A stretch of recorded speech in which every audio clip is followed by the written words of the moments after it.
प्यारे दोस्तों, सऊदी में रहने वाले एक हिंदुस्तानी ड्राइवर ने जब एक सऊदी शेख की बेटी से शादी की तो इन दोनों के साथ खाना काबा में कौन सा मोजज़ा पेश आया जिसे देखकर सब दंग रह गए। यह हिंदुस्तानी ड्राइवर कौन था और इसने शेख की बेटी से शादी क्यों की, यह जानकर आप हैरान रह जाएंगे।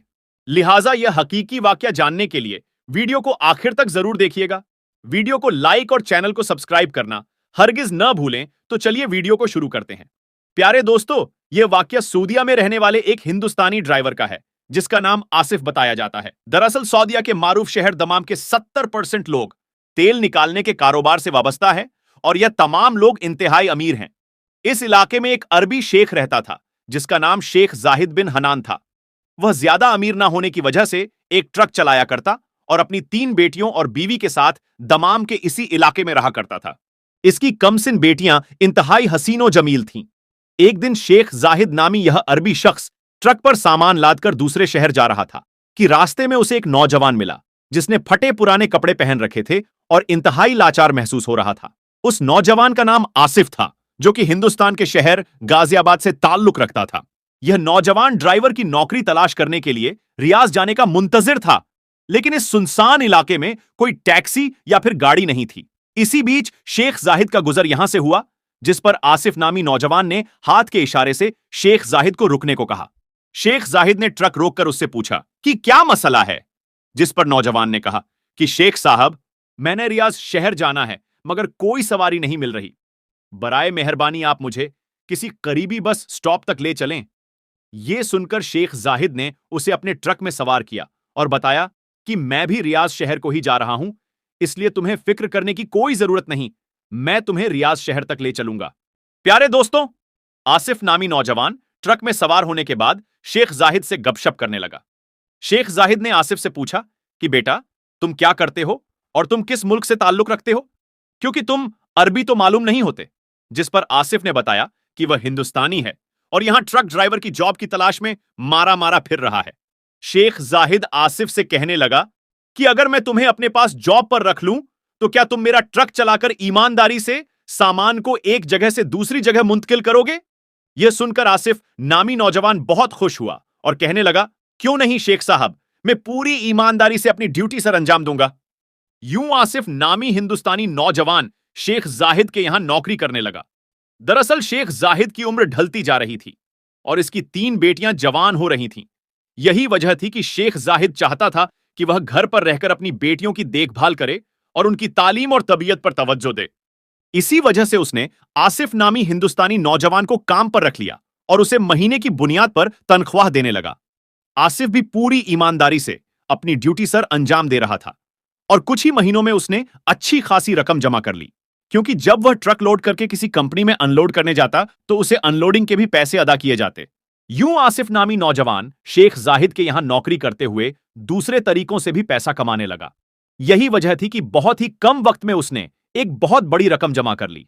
तकरीबन 1.5 साल गुजरा तो एक दिन आसिफ शेख जाहिद के पास आया और कहने लगा कि शेख साहब, ये रही ट्रक की चाबियां, मैं मजीद आपके यहां नौकरी नहीं कर सकता क्योंकि मैं अपना जाती ट्रक खरीदने लगा हूं ताकि अच्छी कमाई कर सकूं।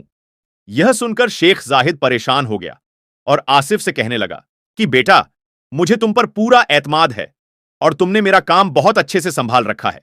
मैं बूढ़ा हो चुका हूं और मेरी 3 जवान बेटियां हैं। मैं अब बाहर निकलकर काम नहीं कर सकता। मुझे अब अपनी बेटियों की जिम्मेदारियां निभानी हैं। अगर तुम बुरा ना मानो तो मैं तुमसे एक दरख्वास्त करता हूं कि तुम मेरे यहां नौकरी करते रहो, चाहे तो डबल तनख्वाह ले लो। दोस्तों, शेख जाहिद ने इतने दर्द भरे लहजे में रिक्वेस्ट की कि आसिफ इनकार न कर सका और मजीद कुछ महीने डबल तनख्वाह पर नौकरी करने की हामी भर ली। इस दौरान शेख जाहिद की तबीयत खराब रहने लगी और एक दिन वह अपने खाले के हकीकी से जा मिले, यानी उनका इंतकाल हो गया। जब महीने के आखिर पर आसिफ तनख्वाह लेने शेख साहब के घर पहुंचा तो उसे पता चला कि शेख साहब तो वफात पा चुके हैं। यह सुनकर एक तरफ तो आसिफ को सदमा पहुंचा तो दूसरी तरफ उसने शेख साहब की बीवी से कहा कि वह मजीद आपके यहां काम नहीं कर सकता। उसने चाबियां टेबल पर रखी और उठ खड़ा हुआ। शेख साहब की बीवी, जो आसिफ को बेटा कहकर बुलाती थी और उसे अपने बेटों की तरह ही समझती थी, वो कहने लगी कि आसिफ बेटा, तुम इंतहाई शरीफ और नेक इंसान हो, हमें मुसीबत के इस घड़ी में छोड़कर ना जाओ। खुदा के बाद हमारा इस दुनिया में तुम्हारे सिवा और कोई नहीं। लेकिन आसिफ ने कहा कि वह अपना कारोबार करना चाहता है, लिहाजा वह मजीद नौकरी नहीं कर सकता। यह कहकर वो वहां से चला गया। यह जुम्मे का दिन था और आसिफ शेख साहब के घर से वापस आने के बाद नमाजे जुम्मा अदा करने मस्जिद पहुंचा, जहां मस्जिद के मौलाना साहब अपनी तकरीर में यतीमों के हुकूक बयान कर रहे थे कि जिस घर से बाप का साया छिन जाए वह पूरा घर बेआसरा हो जाता है। इस घर के न सिर्फ सगे अजनबी बन जाते हैं, बल्कि करामतदार भी निगाहें बदल लेते हैं, यहां तक कि हकीर समझने लगते हैं। कुछ लोग इन यतीम बच्चों को दरख्त के टूटे और सूखे पत्तों की तरह अपने कदमों में रोंदने लगते हैं। हकीकी मुसलमान को यह तालीम दी गई कि यतीम बच्चों की तालीम, लिबास, रहन सहन और खाने पीने का ख्याल रखा जाए, उनसे प्यारो मोहब्बत और शफकत का बर्ताव किया जाए। मस्जिद के इमाम साहब फरमाने लगे, अल्लाह ताला कयामत के दिन उस शख्स को अजाब नहीं देगा जिसने यतीम के साथ हुस्ने सुलूक किया होगा। अल्लाह ताला ने कुरान मजीद में बार बार यतीमों से हुस्ने सुलूक की तलकीन की। अल्लाह ताला फरमाता है कि मां बाप, कराबतदारों, मोहताजों, रिश्तेदारों, मुसाफिरों और जो तुम्हारा गुलाम है, सबके साथ एहसान करो। प्यारे दोस्तों, आसिफ को इमाम साहब की बातें सुनकर ऐसा महसूस हुआ जैसे कि यह तमाम बातें उसके लिए ही नाजिल हुई हों, और दिल ही दिल में उसे एहसास हुआ कि उसे शेख साहब के घर वालों को ऐसे बेआसरा नहीं छोड़ना चाहिए। जुम्मे की नमाज पढ़ने के बाद आसिफ वापस शेख साहब की बीवी के घर पहुंचा और कहने लगा कि मैंने हुजूर अकरम सल्लल्लाहु अलैहि वसल्लम की हदीस सुनी है कि यतीम की देखभाल करने वाला मेरे साथ जन्नत में मेरा हमसाया होगा। इसलिए अब मैं आपका बेटा बनकर आपके घर की तमाम जिम्मेदारियां निभाऊंगा। जिसके बाद आसिफ ने शेख साहब की बीवी की इजाजत से उनका कारोबार संभाल लिया और देखते ही देखते एक ट्रांसपोर्ट कंपनी बना डाली।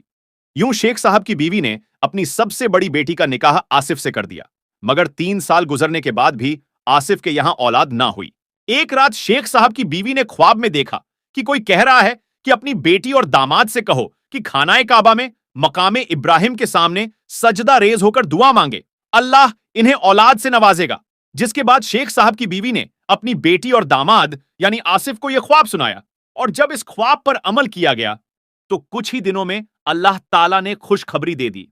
फिर उनके यहां बेटा पैदा हुआ, जिसे आगे चलकर कुरान करीम का हाफिज बनाया गया।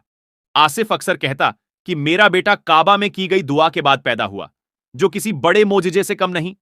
जी तो दोस्तों, ये थी आज की वीडियो कैसी लगी कमेंट करके जरूर आगाह कीजिएगा।